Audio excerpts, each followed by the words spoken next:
हिंदी ही राष्ट्रभाषा म्हणून कायदा केला पाहिजे, संसदेमध्ये विधेयक आणलं गेलं पाहिजे असं गुणरत्न सदावर्ते यांनी म्हटलेलं आहे। वकील गुणरत्न सदावर्ते यांनी ही मागणी केलेली आहे। हिंदी राष्ट्रभाषा म्हणून कायदा झाला पाहिजे अशी मागणी सदावर्ते यांनी केली आहे।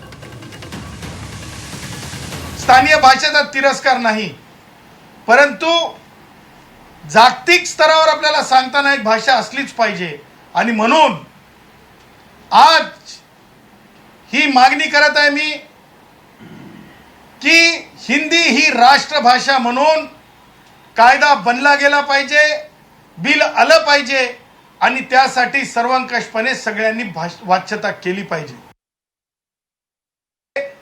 कायदा बाह्य आहे ही एका प्रकारे आनंद दिघे यांच्या नावावर, श्री आनंद दिघे यांच्या नावावर अशा प्रकारे एखादं महामंडळ उभं करून जबरदस्ती पैसे घेणं म्हणजे मंत्री श्री प्रताप सरनाईक ही खंडनीय आहे, ही खंडनीय आहे, ही खंडनीय आहे आणि हे शेमफुल आहे, हे लज्जास्पद आहे।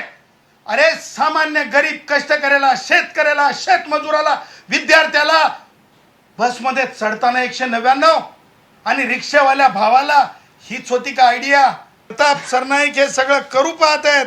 त्यातून मला स्पष्टपणे तुम्हाला सांगायचं आहे की हे गुन्हेगारी पार्श्वभूमीचं आहे।